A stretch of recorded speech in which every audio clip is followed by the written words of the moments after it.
All right.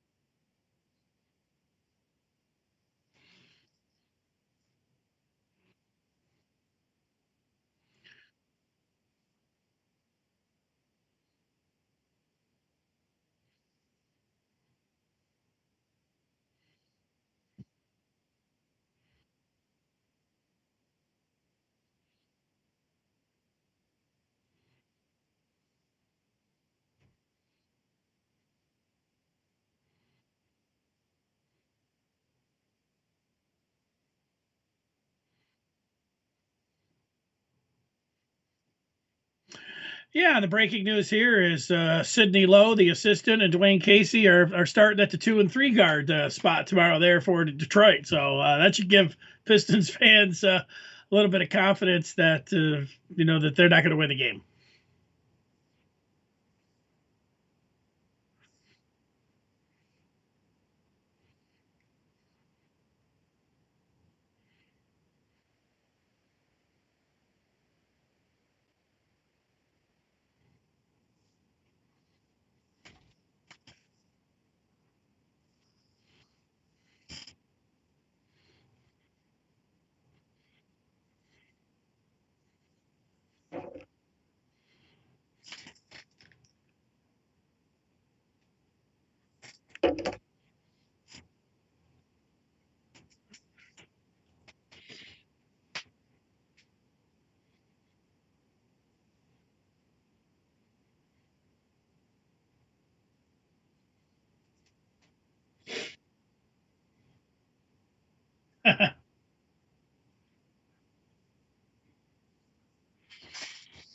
Update on the audio, and I think I like where it's at. Keith says he can hear me loud and clear, but can't hear Chap. So, you know, not bad, Keith. So Chap went over the 5 chapters there that we're going over. We're going to hit on that Lions schedule for those that, and I don't know on Facebook if you're watching, you can tell us if you can hear me and not Chap, which it's not half bad. You're only going to have one of us on the audio. I think Tigers people can hear me now. Yes. All right. Okay, there you go. Yeah, I know. Good to hear you. I could hear you the whole time, but you know what? You had a lot of good things to say. You'll just have to say them again. Nobody heard any of it. All right. Thanks for tuning into episode 104. You guys saw the book. Let's just turn the page straight into the first chapter, and hopefully we won't have any more technical difficulties in episode 104. And that takes us to the Detroit Lions, the same old Lions, as their schedule, along with the schedules of the other 31 NFL teams, was released yesterday.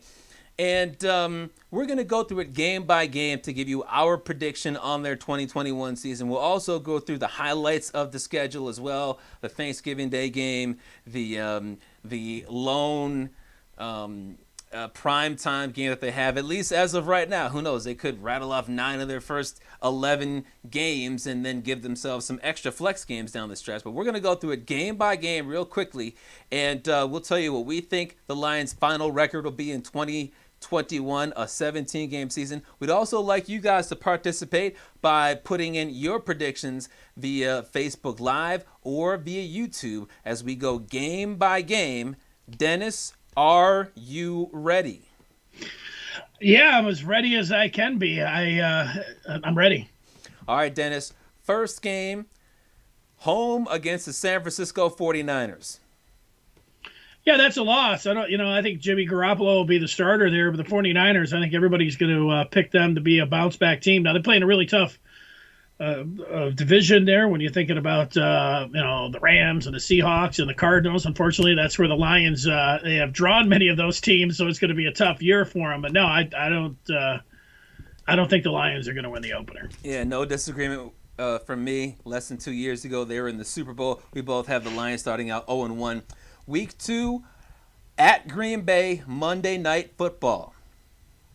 Yeah, you almost always throw just an automatic L on here. The one caveat is if Aaron Rodgers gets traded, you got Teddy Bridgewater, Drew Lock, or Derek Carr. I still like the Pack, so I'll take the Packers. And you also forgot the other two quarterbacks that are still on the roster, Oh, yeah, Blake Jordan Love. Bortles and Jordan Yeah. Love. Those Well, two you know can what? start Maybe too. I don't know. There's the caveat. If it's Blake Bortles, I might lean the Lions' way. I'm going with an L either way. Doesn't matter who's starting. The Lions Blake roster versus yes, I think it's either yesterday or Tuesday. The Packers signed Blake Bortles, and that's another sign that Jordan Love probably is not all he was cracked up to be. Probably was not worth trading up for into the first round if you have to bring in Blake Bortles to secure your quarterback situation. But either way, even if you look past the quarterback position, the Packers just went to the NFC Championship game. A much better roster than the same old Lions. It's on the road. That's an 0-2 start. Week 3, home against Baltimore. Yeah, that's a loss. I can't see the defense containing Lamar Jackson. That's an L. Yeah, that's an L for me as well. Jim Harbaugh is going to be welcoming in John Harbaugh to his state. They'll go out for a nice dinner on Saturday night, and John won't even have to coach that hard. He could probably get hung over on Saturday night and show up on Sunday and get a nice easy W. Week 4 at Chicago.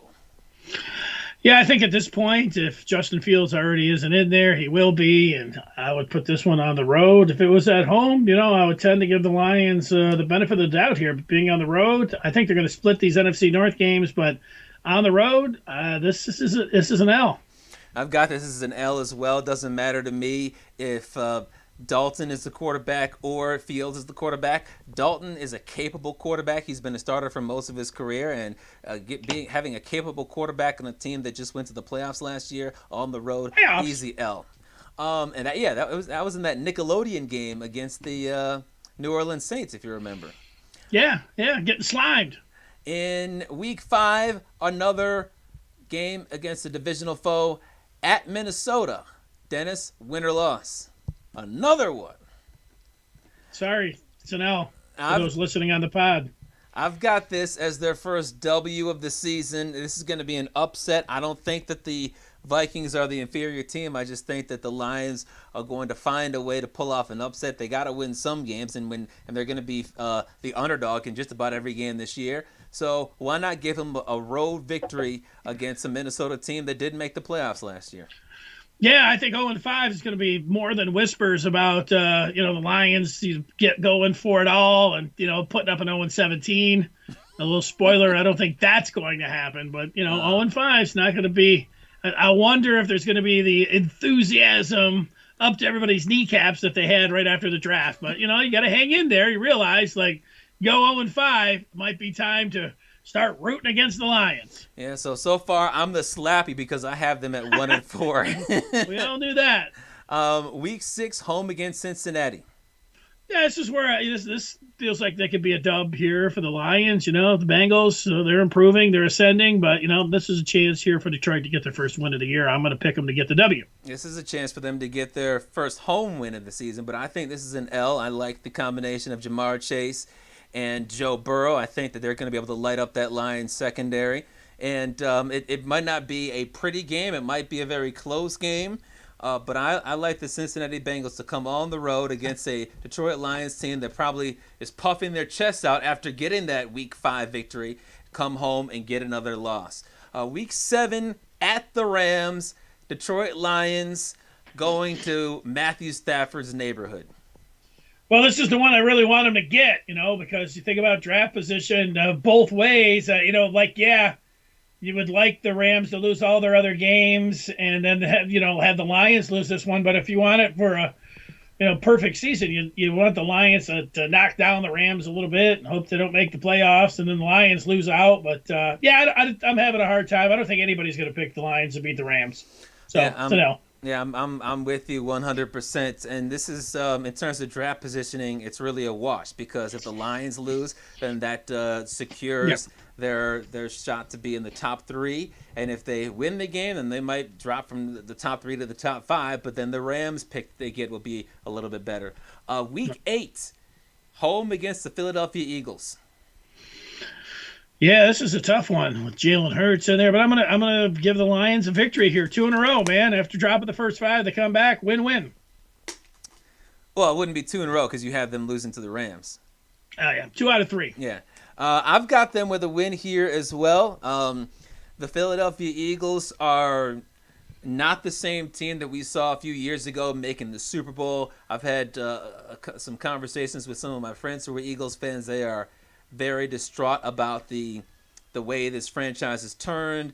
I'm not sure about Jalen Hurts either. They have arguably the worst wide receiving core along with the same old Lions right now. Having the Eagles have to play on the road, I think, is an opportunity for the Lions to get that W, get their first home win of the season.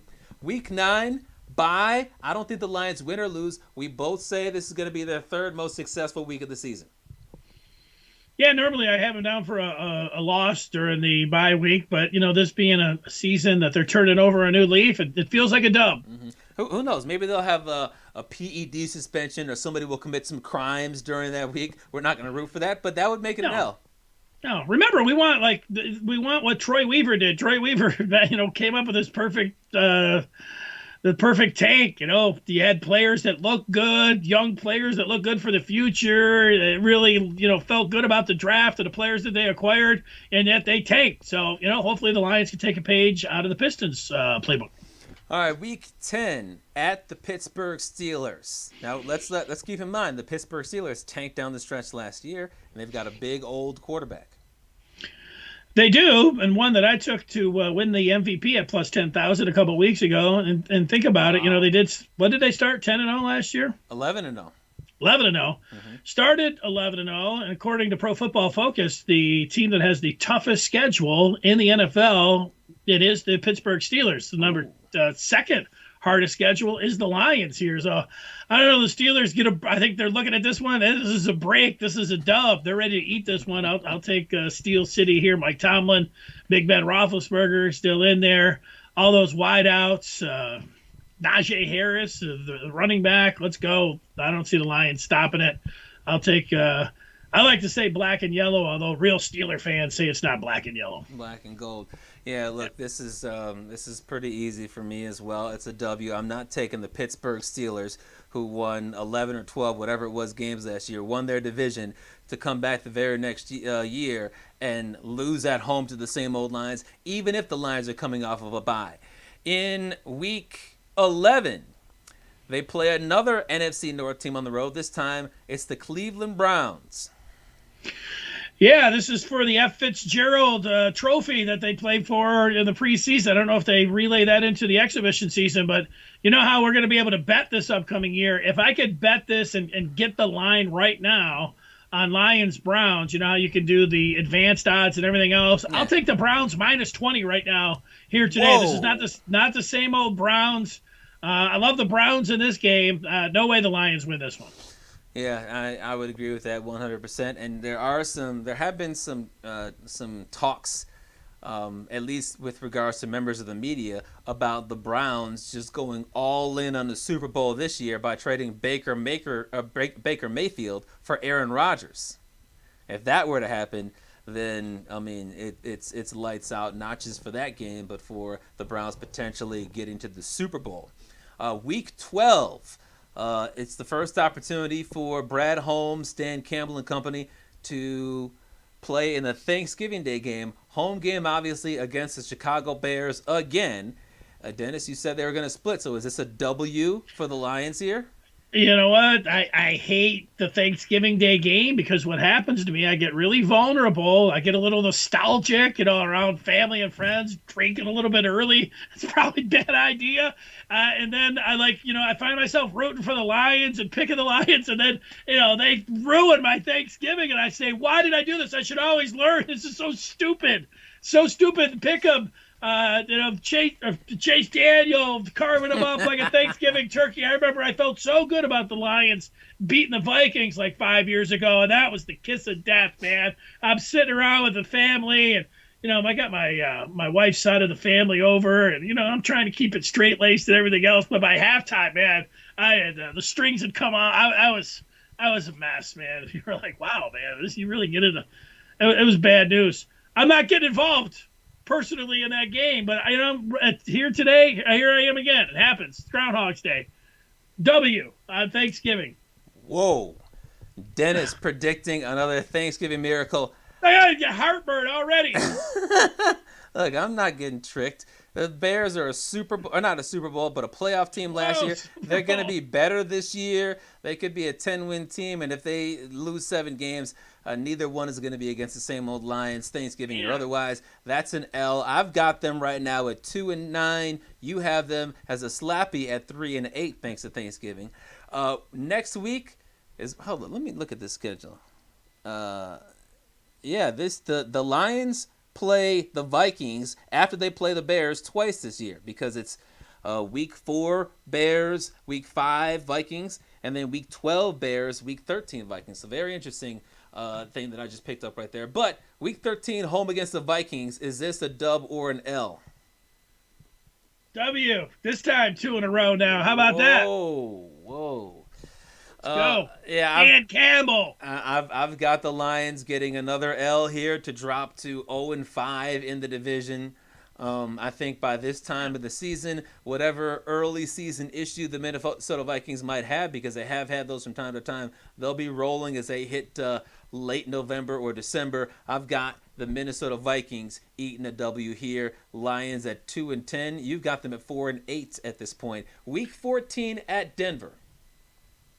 I'm going to pick a loss here on the road. Going to be snow there, mile high. Check the forecast. 3. That's windy.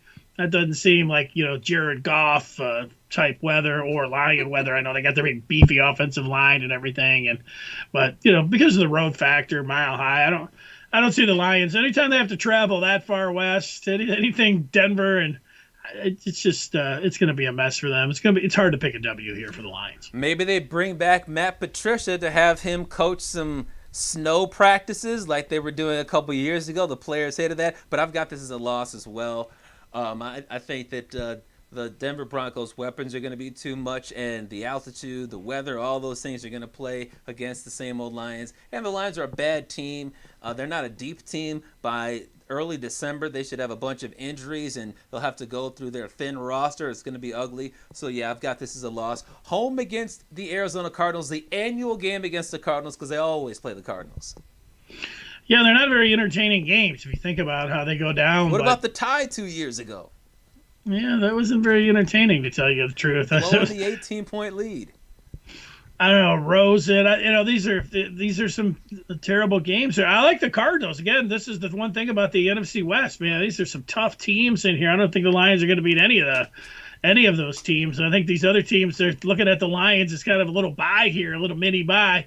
And plus, when you get to this point of the season and you've got double-digit losses and you're sitting around here with only 3 or 4 wins, 4, the way I'm looking at it, 3, I think is the way you've got it. I've got them at 2-11 at this point. 2. Nobody wants them to win. And this is the very Lion thing to do, is come out and get a W. So hopefully it's different this time around. When they're supposed to lose ball games, they do lose ball games, and I'm going to take the Cardinals here. No, you're right about that. It seems like they almost always win a game they're not supposed to win. That's going to be the case in this game. I think that Lions' offensive line is going to be healthy for this game, and they're going to have a strong running attack against a team that's used to running and gunning and all that stuff that might be a little bit prissy. I've got the Lions winning an ugly. That's right. They're going to win an ugly game, maybe something like 17-16 at home against the Arizona Cardinals.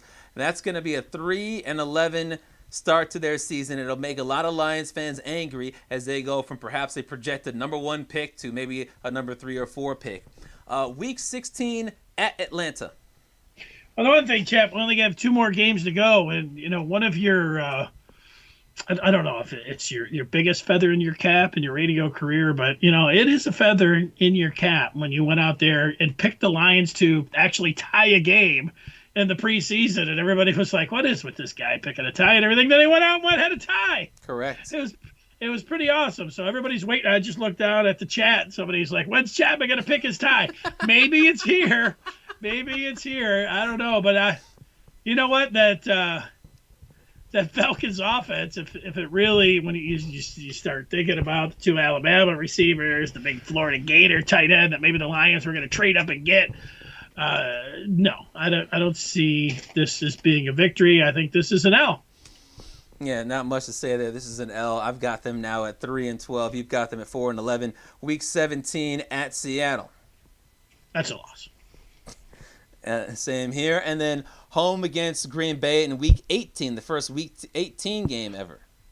Well, you know what? Usually I would get over here and say, hey, it's just like the Lions or an SOL. You know, to go out there. Who knows if Green Bay needs it? Detroit will be out there, and the fans will be like, I want this win.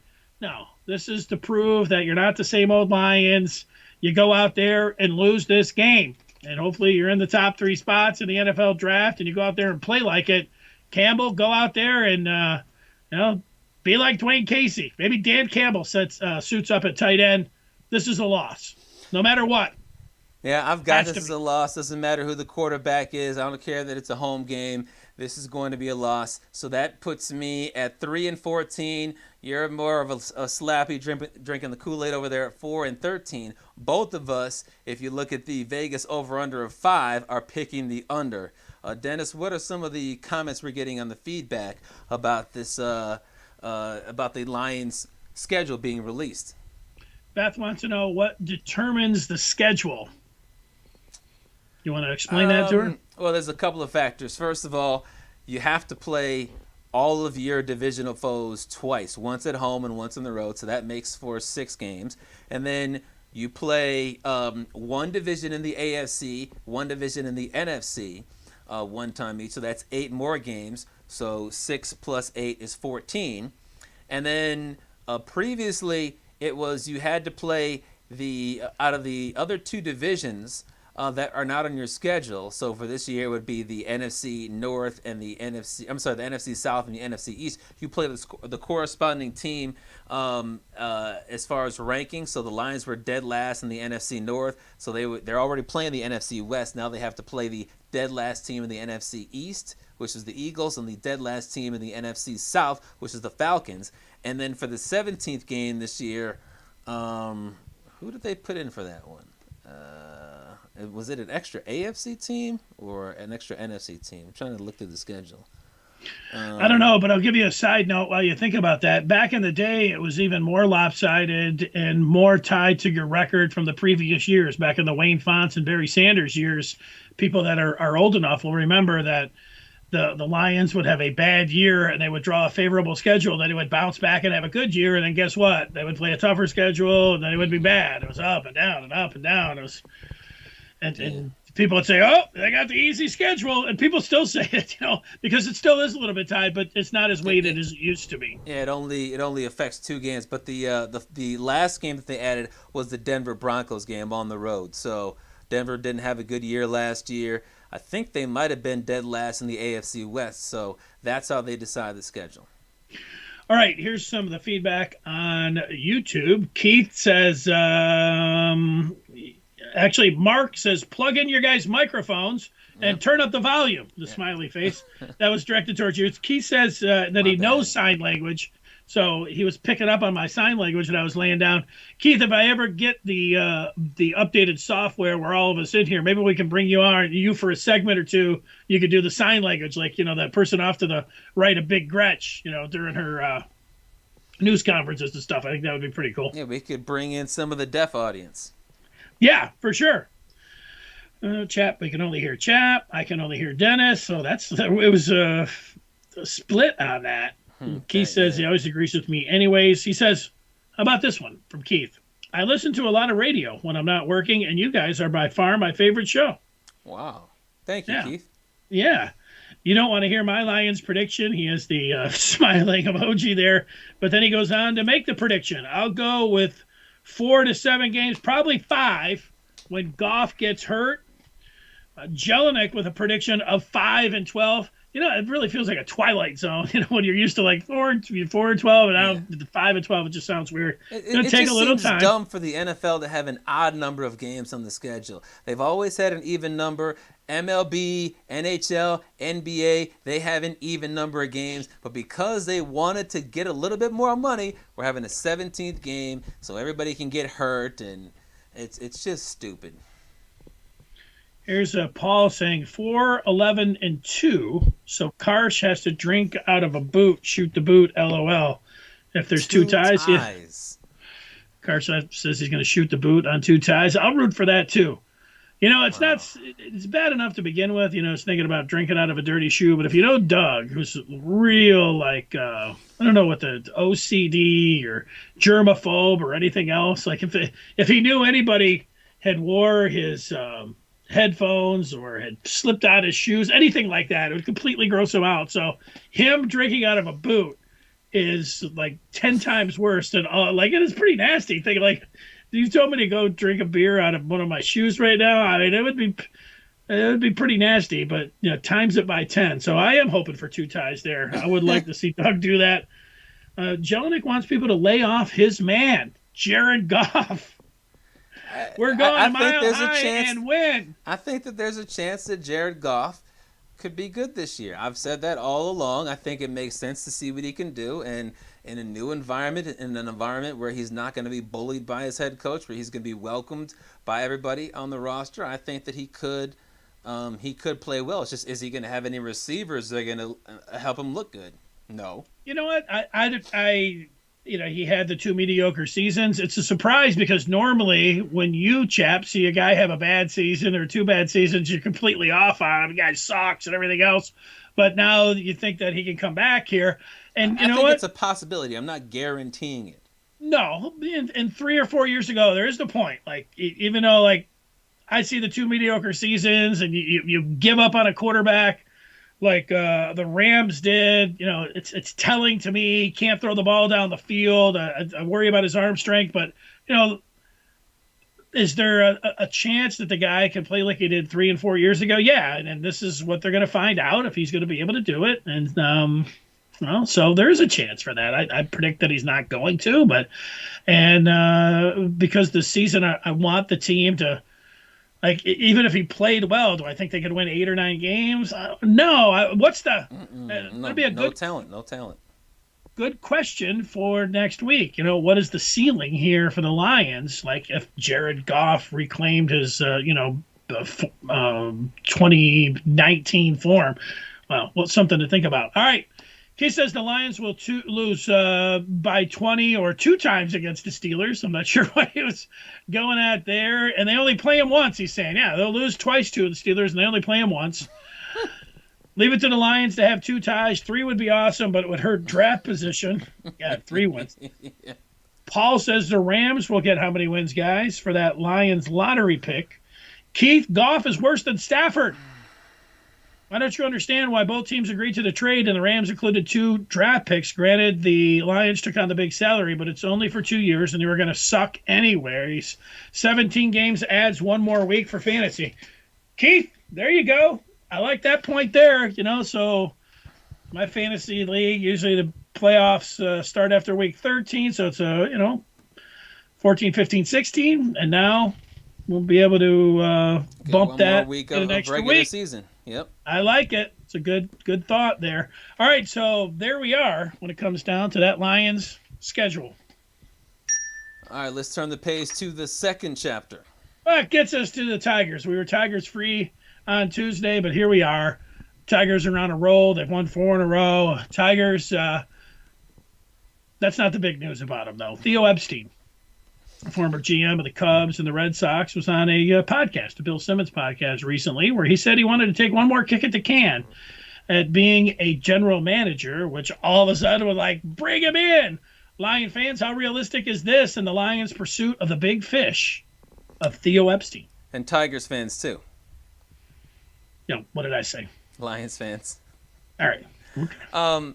Look, I think it's great that he wants to get back into baseball, and the thing is, he's barely been out of baseball. He's been out of baseball for like 6 or 7 months because he resigned from the Cubs at the end of last year. So he's fresh out of the game, and now he is a consultant for Major League Baseball. I found a quote that he had last year either last year or earlier this year when he accepted the job to be a consultant for Major League Baseball. He said, "The executives like me who have spent a lot of time using analytics and other measures to try to improve individual and team performance have unwittingly had a negative impact on the aesthetic value of the game and the entertainment value of the game in some respects." End quote. And he's right about that. And right now, as a consultant, he's trying to bring back some of the aesthetic portions of the game. And While I think that he does miss it, and I think that he probably will come back to become a general manager somewhere at some point, because all he has to do is say, I'm looking for a job, and then he'll probably get 5, 6, 7 calls right away. Sure. The Tigers are not going to be a team that's going to interest him, especially if he is thinking about getting a job before the start of the 2022 season. This is a guy who has accepted some big challenges and has come through, because he took two teams that had 100-plus year World Series droughts and made them into World Series winners. And the Tigers don't have that big of a drought, but they haven't won a World Series since before I was born. And I would love to see the Tigers get him. If he says that he wants to be a GM, I think the Tigers should go after him. It's unfortunate that the Tigers seem so married to Al Avila, because I mean, if you think about Al Avila as being a spouse, he's always cheating. He's bringing no money into the equation. Extremely ugly, mean-spirited. Can't cook, can't clean. Is doing everything that you don't want as a spouse. And the Tigers just refuse to divorce this sucker. But if I'm Theo Epstein, I would not want anything to do with the Detroit Tigers. I get why he stepped away from the Cubs, because they were on the downside. It looked like you're heading toward a complete rebuild. Javier Baez, Anthony Rizzo, and Chris Bryant are all set to become free agents this winter, and I don't think he wanted to be part of that rebuild. But the Tigers' rebuild is a lot bigger of a challenge than the Chicago Cubs rebuild. So, yes, the Tigers should pursue him if he's interested. No, I don't think that they're going to try to, at least in the next 5 or 6 months. And no, I don't think Theo Epstein would be interested if the Tigers did pursue him. Yeah, I don't. It's probably a long shot to be able to get him, but it's a no-brainer to be able to go after him. And Chris Ilitch, if he's got anything in down deep in his soul where he's like his dad, his dad's yelling from the grave, Chris, you got to throw money at Epstein and do everything you can to possibly get him. That's what the Ilitches are all about. And you know what? This is one of the charter franchises of the American League. It's like the Red Sox. It's like Chicago from that. Usually when you're going out and you're getting a great GM or you're getting a great manager, it's not like they're coming in for some ready-made team or anything. That's why you're available here. So I like that. You got the classic Detroit Tigers here. From that part, it fits. When you see Red Sox and you see the Cubs, you said it yourself.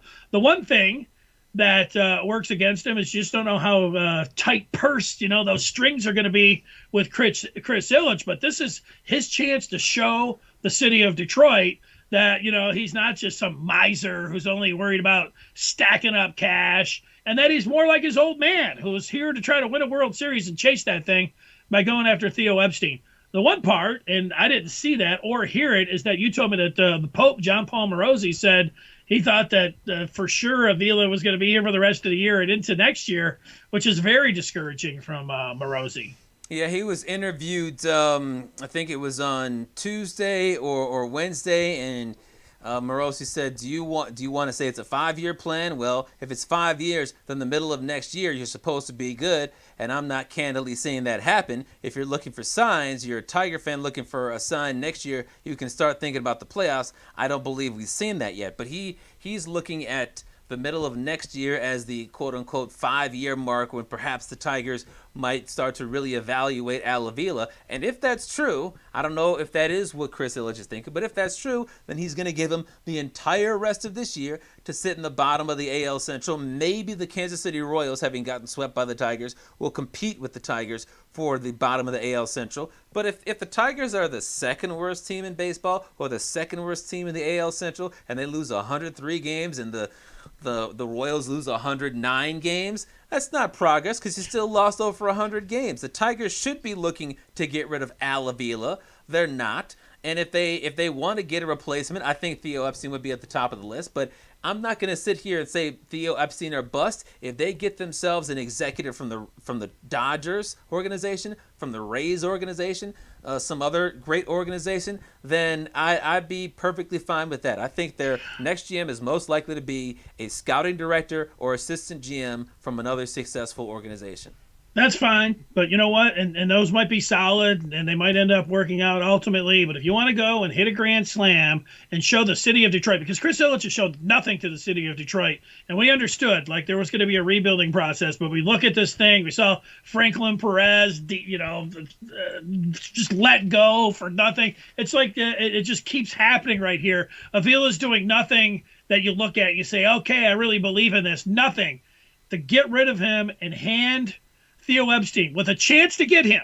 Like we talk about, make an offer he can't refuse, but he's saying that he wants to get back. And the Tigers had frickin' Al Avila just sitting there, just waiting to get broomed out. Chris Ilitch could be a hero and hit a grand slam after just being down there and having a Q rating of 0. It would immediately go up to 100. Write the check, hand it over to him. Whatever he wants, he gets. It would be just the win of all wins here for Chris Ilitch. He's got to find a way to get that done. I would love to see that, but if being in dead last all these years is not getting him to get rid of Al Avila, I don't see why all of a sudden hearing something from a podcast is going to get him to do it. And all of a sudden, I mean, like we knew it was going to be a rebuild. How many ever years you want to say it? Was it when they traded Verlander? Was it the year before? Remember, the Tigers sucked, and he threatened like, "I'm putting everybody out there. There's going to be a huge yard sale." And then nope. Then he came out and was like, nobody called. Like he and he threatened them down the stretch. I mean, he did a terrible job flipping over his cards, talking about Avila and everything else. And Chris Ilitch, he's looking at the rest of the AL Central and their payrolls, and looking at the Rays payroll, looking at the A's payroll, and said, "Look, man, there's teams that can do it on the cheap. Most of the other teams in my division are doing it in the cheap, and in the Central here, they're doing it on a shoestring budget. Let's follow their lead." But you know what his dad did after 2003 when they lost whatever it was 119 games? Yep. He was embarrassed, and he said, "You know what? The blueprint. You know what blueprint that Mike Ilitch followed? It wasn't the Rays or the A's or the Twins. Yankees. It was the Yankees and the Dodgers and the Red Sox. And he went out and gambled and got Pudge Rodriguez and Maglio Ordonez on one leg. And this isn't that much bigger of a risk. If you have the opportunity, if Theo Epstein, boy, the worst thing would be, let's say the Rockies for some reason were able to get Theo Epstein. And in some ways, or the Rangers maybe. New ballpark. And if there's some way in the back channel that's like Epstein was like, you know what, I minded going to the Tigers. That could be it. I mean, this is like if the Tigers are like the ugliest kid in the school, the dumbest kid in the school, the rudest kid in the school, the smelliest kid in the school, and then they see this this hot girl and want to ask her out to the prom, and she just broke up with her boyfriend, so she's single, but she's looking at you like, excuse me, Tiger, you think I'm going to go out with you? Like, I can pick anybody I want. The girlfriend analogy, it'd be like when you were in high school and it was the most beautiful girl in 10 out of 10. High school. And you used to write her name down in your book, and you were so nervous you were going to ask her. Big breasts. But you didn't. And at the 10-year reunion, because you know what, Epstein's not going to sign with the Rockies and say, I really wanted to go to the Tigers, but in like 10 or 20 years, when he's gone to the Hall of Fame and it's all over, and he's sitting around and he tells somebody on a some podcast or whatever it is, then you know what, I really would have liked to have gone to the Tigers. It'd be like that girl at 10 or 20-year reunion, Chapman. I think the Tigers should ask. I just think that she's going to be like, sorry, don't know you. Excuse me, Tiger? No, I don't think so. I think there's no issue with asking, and they should ask. It's just going to be an instant rejection. No, I don't. Why would it be an instant rejection? They have everything that you're looking for, and if you're coming together with the biggest check, in that 10-year reunion, that girl comes up to you, and you're already married and everything, and she said, "You know what? If you'd asked me out, man, I really had the hots for you." Well, that's why you ask. You just think there's a chance that she'll say yes. I think that there's no chance that she'll say yes. That doesn't mean you don't ask. We both agree that you should ask. I don't understand your point. You're like the Red Sox and the Cubs did not win the World Series for like 200 years, but the thing were that they were banner franchises. That's what they have in common with the Tigers. It's not like they were sitting there poised. You know what? You can look at the Tigers farm system. They're going to get another number one pick this year. But you can look at it and say, hey, they do have some pieces here. Yeah, that's right. They got all these pieces, and it's led them to the worst record. Maybe we'll have to check on this. Maybe Jelinek can check on this. But I can't imagine that the Red Sox before Epstein took over, or the Cubs before Epstein took over, were the worst franchise in baseball for the last 3 or 4 years before he took over. That's what he's taking over right now. All he's got to say is, hey, I got some number one picks and I got A.J. Hinch. What are the people saying? Well, before we go to him, I can just tell you, you're taking your L, take your L with stride here, Chapman. All right, let's look here. Epstein. Yes, sir. This is from Keith. Get anyone to take. He wants it to anyone with Avila. Yeah, sure. I mean, look, I'm at the point where I'm rooting for the Tigers to lose every single game until either they somehow, some way turn into a 500-ish team, which is not going to happen, or Al Avila is fired. Obviously, being dead last in baseball has not worked, so if they have to be 20 games behind second and last in baseball, then that's what's going to happen because he's got to get out. Beth agrees with you. Epstein wouldn't come here. All right, Beth and Chapman. Meanwhile, Keith says Epstein obviously has a track record. Hell, I think Dennis would be better than Avila. No offense, Dennis. That's a backhanded compliment. Brian says I would offer Epstein whatever he wants. Hell, I would have offered him an ownership stake. He can have whatever the hell he wants. There you go, Jelinek. Hey, I don't disagree with that. You make the best offer possible for Theo Epstein. I just don't think he's going to accept it. If you are the hottest girl, the smartest girl, the best girl in all of high school, if the ugliest guy comes up to you with a great offer, like, oh, we're gonna be in a limo, I'm gonna take you to the best steakhouse, and I'm gonna get you the prettiest dress that you can get. We're gonna sneak some alcohol. You let me know what kind of alcohol you want. We're gonna be drinking. I don't do drugs, but if you want some coke, I know where you can get it. Whatever you want. The girl would say, yeah, but the starting quarterback of the football team can get me all that too. Well, what that ugly dude needs to do is say, you know what? My dad, see that building across the street? He owns it. Let's stop thinking high school. Let's think a little bit bigger. That could be yours, babe. Okay. Let's go. Okay. That football player, he's going to be fat and bald. I mean, nothing against fat and bald guys. Coming up in 10, 15 years or 20. All right. I lost my spot here. Keith says the Tigers are that bad of a project to take over. They got to start spending money on free agents, not even top tier guys. They haven't signed many, if any, free agents. They got Robbie Grossman. Are interested in. Yeah, I like Robbie Grossman. He had he walks like Simo was saying the other night. Man, he attacks the bags out there when he's hey Petey, you know who Petey is? Petey Pablo. I don't know. No, Dan Petrie. He was like, hey Petey, you see the way Grossman goes out there and attacks the bags when he's rounded. Hey, and coming up on Tigers Look Live. at the way he attacks the bag. That's who we are with the Tigers. You got a triple, man. He's like Gibby back in the day. Gibby appreciated the way you hit the pillow on the corner, cut it out there. Gibby liked it. Simo liked it. I was thinking, you know what? I hope Jelinek's watching this, man, because he likes Simo so much and the way he was talking about, the way he was rounding the bases there, attacking the bags. I was thinking, this is right up Jelinek's this is right down his lane, man. What's the saying there? Right up his alley. Yep. There you go. I got it right at the last second. Chapman, this one's from Paul. Have a little faith in your podcast partner. Fith says sign him. Mr. I will listen. Has he fired Avila yet and gotten an interim manager while he pursues other options? Or is he sitting there satisfied with the progress that Al Avila has made? Jelinek wants to go the cheap route like the Rays and A's. Keith says they just cut Franklin Perez yesterday. It's Daz Cameron next. I just don't get all the bad luck with so many prospects. All right. Here, Jelinek with a little news. Yes, the Cubbies and the Bo Sox were some of the worst franchises in sports before Epstein came in. The Cubs finished last in the NL Central for Epstein's first 3 years as the Cubs president. Okay, so I win that chapter. Let's move on.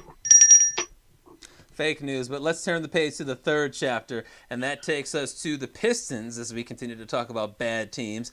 They are down to just 2 games left in their season, a home game tomorrow against Denver. And if you missed the top of the show, Isaiah Stewart is going to be joining the long list of players who's not going to play, including Wayne Ellington, Jeremy Grant, Mason Plumlee. You look at that center position, no Plumlee, no Isaiah Stewart, and they're going up against the Joker. That should be a guaranteed triple-double, guaranteed 30-point game for Jokic. Who's checking the Joker? That's something that you might want to look at for like a prop bet tomorrow. Joker to have a triple-double or to go off for 30. Sidney Lowe, the Pistons assistant, checking the Joker. I think James Edwards. He is looking to put James Edwards a third.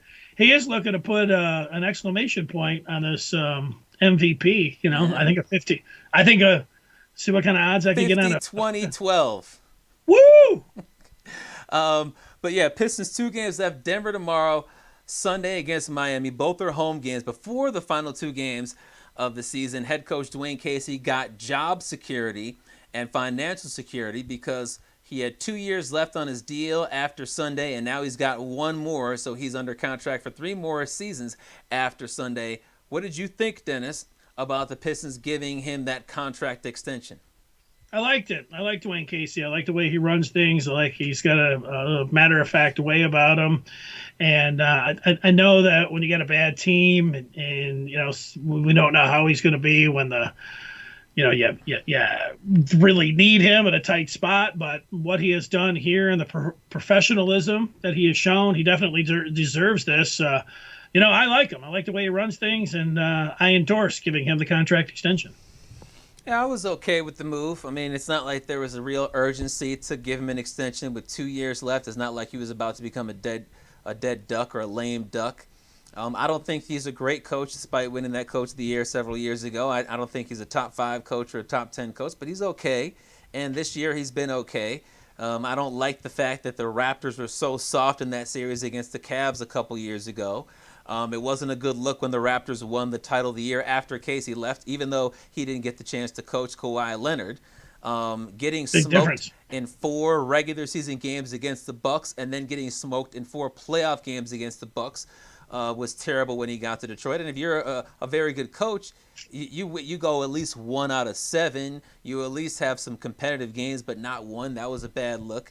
And when you're trying to win every single game, because Dwane Casey, at least publicly, has said that he's not about tanking, and you've got the 2nd worst record in the NBA, that's not promising. But I like the fact that he was able to develop all 4 rookies pretty well this year. The team is playing hard. They have the 2nd worst record, but the 6th worst points differential, which suggests they're better than their record shows. I hope that that continues and they don't win the last 2 games. But I think it's an okay move. I'm not angry about it. I'm not jumping up for joy about it. But I do wonder, given that he had a very good Raptors team and did what was expected, if not less, if he's going to be the right coach when the talent turns out. Like if the Pistons get a top 5 pick and they select Cunningham, Mobley, Suggs, Green, or Kuminga, and one of those guys develops into a star by year 2, and you look at the 3 first-round picks that they had this year, they continue to improve. If he's got some real talent to work with going into his second to last and last years of this current deal, expectations are going to be there for the Pistons to not just make the playoffs, but to not be in the playoff game or a play-in tournament and to do some damage. So if he's able to do some damage, then it was certainly a good decision. But if not, if they're just fighting in the play-in game, they win and they get the 8th seed, they get smoked, then Casey is underperforming. All right, before we get to the feedback, with just the 2 games to go, you can get to the NBA simulators and see where the Pistons could end up picking. They have not had much lottery luck. None of just like the Red Wings have not had much lottery luck. But let's see here on our first Fifth chapter. Tankathon. What kind of pick that the Detroit Pistons would be able to get? Are you able to do it live here on the Fifth chapter? I am. Oh, okay. I can't wait. Live. Here we go. Transition over. And as you can see, this is the projected lottery right now. Rockets 1, Pistons 2, Oklahoma City 3, and so on. So let's do one spin of the lottery, and the Pistons end up with the number 2 pick. Number 1 is Houston. They take Cade Cunningham. Number 2 is the Pistons taking Evan Mobley. Number 3, you got the Pelicans taking Jalen Suggs. So goodbye LaMelo Ball, who I think is a restricted free agent. Number 4, OKC takes Jalen Green. Number 5, the Magic take Kuminga. Dennis, if you were the Pistons, would you take Mobley here, or would you take one of the other 3 out of the top 5? Yeah, I like the other. I think that, just sitting here right now without knowing a whole lot about Jalen Green, just reading about him, I like Suggs. I like Suggs a little bit more than Mobley, but you know what, Mobley, you get what your teams are looking at: 7 feet and a guy that can shoot from outside, the incredible athlete, and all those things. But I'm a little bit more partial to Suggs right now. Yeah, for me, this would be a toss-up between Evan Mobley and Jalen Green. I like the way that Isaiah Stewart has played down the stretch in terms of his ability to put up points at a high volume, which is something the Pistons sorely need. The ability to block shots and to rebound, and certainly if you double down on Evan Mobley, then you're going to have, it wouldn't be twin towers because Stewart is not all that tall, but you'd have 2 guys that are in the paint, but can also step out, shoot jumpers, shoot threes. So I like that ability, but the Pistons don't have a shooting guard. They don't have a quality shooting guard, and I know that Jalen Green is looked at by some as the 3rd or 4th or maybe the 5th best prospect, but if he's arguably the best scorer in this draft class, he plays that position and needs shooting guard, I would go with Jalen Green here. But if the Pistons took Mobley, I would have no issue. Yeah, I think the thing that you realize as you watch this as a Piston fan is that if the Pistons lose tomorrow night to the Nuggets, which they should, and they lose Sunday to the Heat, which they also should, the Heat are jostling for position there as well, that they are guaranteed to be in the top 5? No, they're guaranteed to be in the top 6. They have an 80% chance to be in the top 5. All right. I'll take the odds there today. Lose the next 2 games. Yeah. If they win, then that really screws things up. They did get a bonus yesterday because the Cavs won, so that helped them out. But there's still a chance for there to be, I believe, if the Pistons win again, there could be 3 or 4 teams tied with 21 wins. You don't want that. You want to. They got to lose. Yeah, you want to keep. Given the Pistons' luck in the lottery, they've never moved up. You want that floor to be as high as possible. So if it's 6 and you got an 80% chance to get one of those top 5 players, that's the best case scenario. Yeah, that's what you want. I mean, you look at this. Could you imagine that the Pistons, if they lose both of them and end up with the 6th pick, that would be rotten. But if they lose these next 2 games, things would look pretty good about them being in the bottom 5 or the top 5. I want to see if they could put Sekou in a deal to move up from 6 to 4. Or something, because I don't want to get stuck with Jalen Johnson or Moses Moody or somebody. I want a top 5 pick this year. I agree with you. Beth says, Casey is a teacher for the young kids. We won't be competitive for another 2 to 3 years. He's a good developer, and I'll say he's a good developer of young talent. I'll say this: if the Pistons get the top 5, get a top 5 pick, and these rookies continue to develop, and Jeremy Grant is healthier next year than he was this past year because he's missed most of the last month or 2. Then the expectation should be for them to improve to the point where they're a play-in tournament team. Not just contender, but a play-in tournament team. Keith says, I love Mobley to team with Stewart, but Suggs has special written all over him. Jelinek says, Casey's done a good job. I really can't hate on the guy because the team and ownership have been abysmal. And Keith says, Petey's name, that's what Simo was calling Dan Petrie the other day, used to be Peaches. Yeah, I think it used to be Peaches too. Actually, I'd never heard anybody calling him Petey. But when you get down, maybe you've never played the game, Keith, at the major league level. When you get down there, you have your own pet names. Petey. Actually, if you ever see this baseball that's sitting behind me, that sits up there in the rack, it is an official World Series ball from 1984. Chap, if you see that. Wow.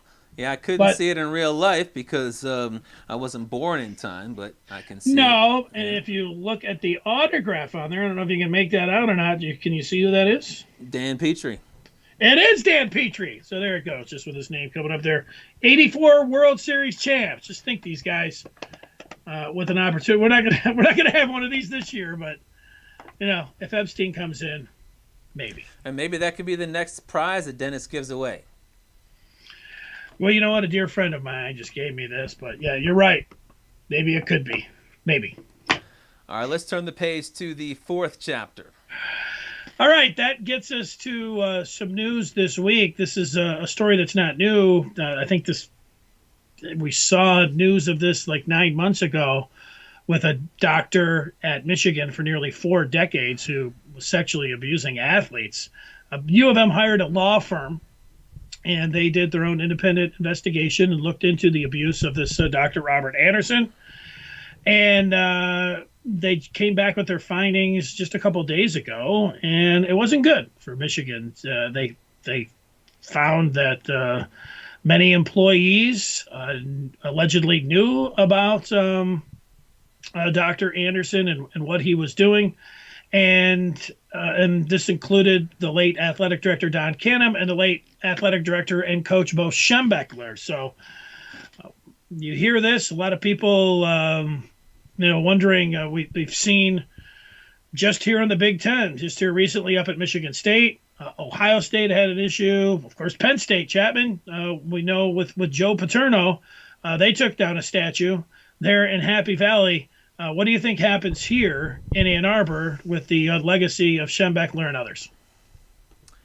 Well, this is first of all, a nasty and disgusting and sad story for not just Michigan, but also for humanity. I was reading a Detroit News article about this, and one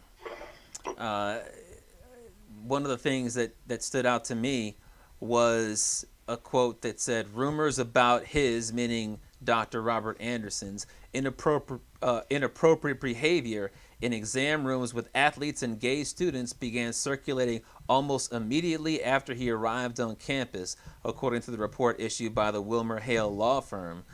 And it said that Michigan is currently in mediation with about 850 accusers. So we're talking about over 30 plus years. Right when he got on campus, he was doing things like during exams that had nothing to do with genitalia, touching genitalia and doing rectal exams with his fingers, sticking fingers in butts. And I mean, it's unnecessary. It's awful. And the fact that, the report suggesting that people were turning their eyes for all this time from 66 to 2003 is it's reprehensible. And when this stuff was, when the story was circulating at Penn State about Jerry Sandusky and what should happen with Joe Paterno, I think that what people have to realize first is that the true villain at Penn State was not Joe Paterno. He didn't do everything that was right, and he should have done more. But the biggest villain was Jerry Sandusky.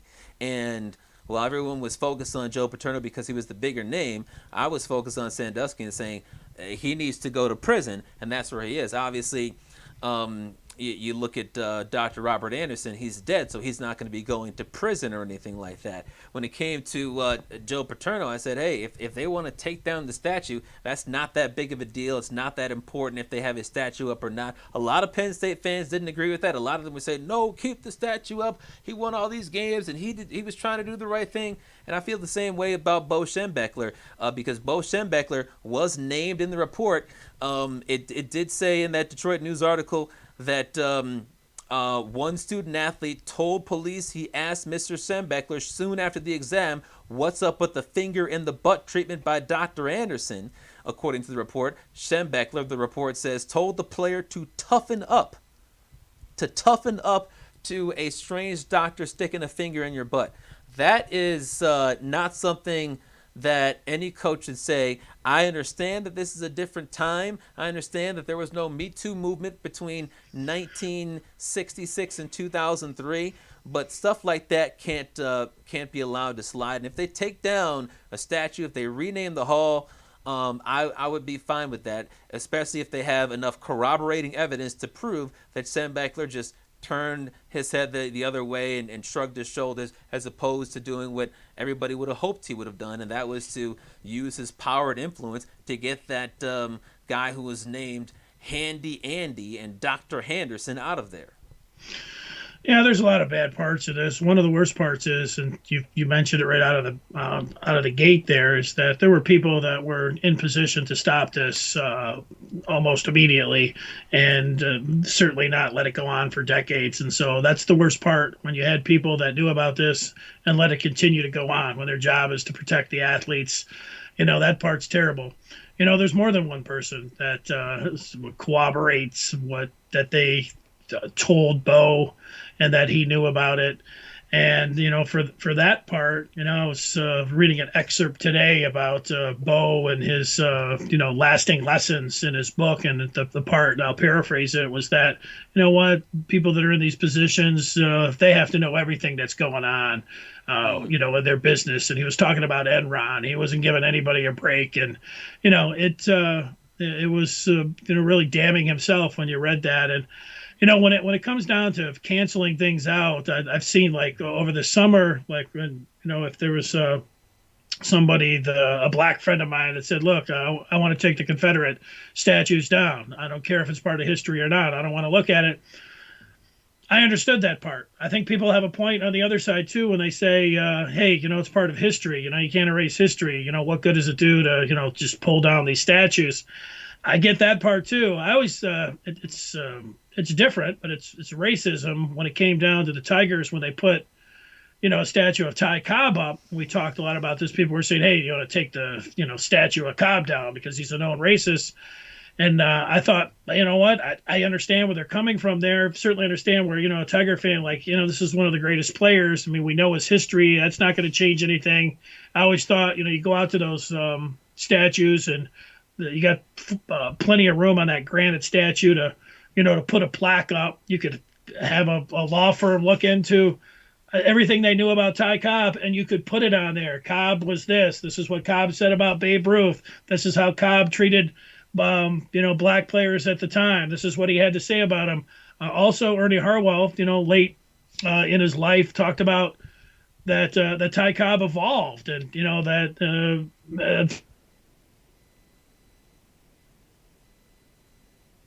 and that's what that law firm could do. I would be if Michigan asked me what they think they should do when it comes down to all of this. I would say of all of those plaintiffs, I would say let's focus on the plaintiffs and let's see what they want to do with it. And if the plaintiffs, you said there was 800 of them, if you gave them a form and the victims of Robert Anderson, and you just put a vote out there and said, look, we're going to go with whatever the majority is. You want to take the statues down? You want to take the names off the building? Do you want to keep them up? Or do you want to put some sort of, plaque there saying, there's the Bo Schembechler. But right off there, you could say, yeah, in 2021, this law firm found that, this is what they found. And you could put that there. For me, whatever the vote came down, if they wanted to take those statues down then and rename the buildings, I'm not going to sit around and, no, this is history. I would go with what they would have to say. So that's where I'm at right now. There's many other things, though, like even during the game, it's not like you wouldn't make an announcement. They put in the student section, they got the huge banner that says the team, the team, the team. It's a great part during the Michigan game. They come back from break and you see this gigantic banner out there. Is that something that a tradition at Michigan that needs to stop? It's not like you're going to make an announcement during the game. Well, this is the team, the team, the team. But Bo Schembechler during his time, you're not going to say that. So, there's a lot of tough calls that are also going to have to be made here. So, but I would let the statue and the renaming come down to a vote, and whatever those victims, whatever it came down to, I would go with. Yeah, and I don't know how they would all vote there. And part of the issue is a lot because this stuff started back in 1966 or shortly thereafter. A lot of the people that Dr. Anderson supposedly abused have died because, that's what, over 50 years ago that he started his tirade allegedly. So, if they want to do that, they want to take it to a vote, I wonder how it would go, how it would fare out. I think that a lot of them would say, I was a Bo Schembechler fan, so, a statue in a hall is not going to be that big of a deal to me. And I know that he wasn't the only one that could have done something, and I don't want to make it look like he was the biggest predator or a monster at all. But I have to imagine there'd be some that would say, well, look, he knew about what was going on. He was told by me. He was told by other people what was going on, and he didn't do anything. He told me in particular to toughen up. He told these other people that it wasn't a big deal. So he's not as responsible, but he is responsible at some level, and we shouldn't be celebrating him the way that we are celebrating him at Michigan. So I can understand that. Yeah, I can understand both sides there, and that's why the people that are due the restitution, if their loved one had passed on and they're the one that's getting it, and they would get a chance to vote, however they determine that, I would go with whatever those, the majority of people had to say about it. Mm-hmm. Now, what do the majority of our viewers have to say about it? Keith, like what I was saying, Jelinek says he feels very similar. This feels very similar to the Joe Pa situation. Burn it all down. So that's where we're at. With the feedback, and this is understandable. This is, I've seen this week there have been a lot of people on Twitter that want to know, like, well, where's everybody? Where's the attention that this was getting the same thing like at Michigan State or at Penn State? Mm-hmm. And while they're similar, where it's coming down to sexual abuse and a doctor, I mean, there are a lot of similarities when it comes down to Penn State, Michigan State, Ohio State, and Michigan. But some of the differences, you still had people that were employed at the time. You still had, well, there you go. You had that part. I tell you, one of the first places I went was to the Michigan football page on ESPN.com, and there was nothing there. So I think from that standpoint, when you talk about not getting the same level of attention, there's the fact that there's nothing there. I don't think there's anything at all on ESPN.com, period. That suggests that this is not getting the same level of attention. Well, ESPN, they did have the story, whatever it was, 2 days ago, and it was on a lot of front page of national papers and things. But when it came to the thing about ESPN, they sat a little bit on their story when it came to Larry Nassar. We knew it was going on, but they decided that they were going to make a big deal and go out to East Lansing, and it was during the Me Too movement, and they had this circumstantial evidence and past evidence on some of the basketball players. They had same thing, that things that had already been run through the judicial system with Michigan State, but they conflated it all together, and they came out with the breaking news, and they were standing out there, and it was really hard over the weekend to sit here and think like, wow, like, wait a second, this Nassar and wait, Izzo, and you're listening to what they're saying about the basketball and the long laundry list of things, and Michigan State fans are like, wait, we've already been through this part. But then you're thinking, my part was just like, yeah, well, with Me Too, let's see what comes of this. State people didn't want to hear that. But you know what? With when it came down to basketball and football at Michigan State, there wasn't a rush of women coming back and saying, you know what, yeah, this is right. Tom Izzo, didn't do this. There wasn't a Me Too thing. So that was what do they call a hit job by ESPN, a pure poll for ratings on there. And it was really hard. Like, if you're just like I'm not saying like I'm some super media maven to be able to disseminate all this information or anything, but I sat there and was just trying to wade through what was fact and fiction and what was really going on here. But if I was just casually sitting back and watching this, I'd be like, what the hell is Michigan State doing? This place is, And, so ESPN didn't do a very good job there. And for this part, like you mentioned, everybody's dead. And you're at a part here where it's just like, take the statue down. And there are people that want like an eye for an eye, the rivals here, and that kind of stuff gets nasty. For Michigan's part, we don't know. Like, they can say that, what have they said? They can let this report speak for itself. But at some point, they're going to have to say what they're going to do. Well said. Are you ready to turn the page to the fifth chapter? I am. All right, and that takes us to the major wager. Of course, sports betting is legal here in the state of Michigan. This is an opportunity for us to share with you what we think are some good bets either for tonight or for this weekend. Make sure you bet responsibly. Dennis, remind us what your bet was for the major wager on Tuesday and what you're thinking about for tonight or this weekend. Well, I cashed in on 2 games, and I hadn't been betting the NBA, but I came back on Tuesday and went for the first time and figured, all right, and I'm going to jump in on some NBA. I looked at the schedule and I went out there and I liked the Knicks plus the points against the Lakers. The game went into overtime. That was a winner.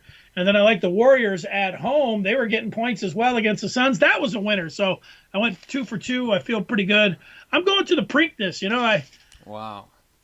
Medina Spirit is a very interesting horse. I picked Medina Spirit in the Triple Crown or the Kentucky Derby. I saw it was a Baffert horse and Vasquez was aboard. But as I read a little bit about Medina Spirit, it said, this horse has never been passed. And I thought, this horse has never been passed. That's the kind of horse I want. I want a horse that's out there where if there's a horse that's trying to pass it, this horse is like, no, you're not passing me. And I'm going to run out there. And when you got down to the stretch in the Kentucky Derby, a horse tried to pass Medina Spirit and did for just like a split second. And Medina Spirit said, that is not happening. I am getting out in front of you and I am not letting you get past me. I'm competitive. I'm going to take you to the wire. And he did. The colt did. And it was very impressive. Now you find out the hard part, I'd like to come back and bet Medina Spirit, but the stuff about them putting the anti-inflammatory makes me feel like they ran him too hard, and that this time around, I think that's going to affect him. So I'm fading Medina Spirit, and I am not picking him to win. I am picking Midnight Bourbon. It was also a Baffert horse. Unbridled Honor, and then Medina Spirit to show. Those are my 3 horses. Midnight Bourbon, Unbridled Honor, and Medina Spirit. Those are my 3 horses that I will be boxing on Saturday at the Preakness at Pimlico. All right, on Thursday, I picked over 5.5 strikeouts for Blue Jays pitcher Hyunjin Ryu, and I hit on that because he finished with 6 strikeouts tonight. I went with another strikeout prop bet. Rays playing the Yankees. Rich Hill on the mound for the Rays. The over-under was 5.5 strikeouts. My model projected Hill to record just 3.79 strikeouts. And I can report to you right now that in the bottom of the 5th inning, Rich Hill has 6 strikeouts. So that is already a loss. Can't win them all. Is Rich Hill 50 years old? I think he's 41 years old. So. Yeah, I mean, I didn't even know he was still in the league, man. He's not. He's throwing a bunch of slop up there too. So when I heard about that bet, I was on your side. Sorry about that. He's a crafty lefty, and tonight I'll just call him a crappy lefty because I don't like the way he's crapping all over my money.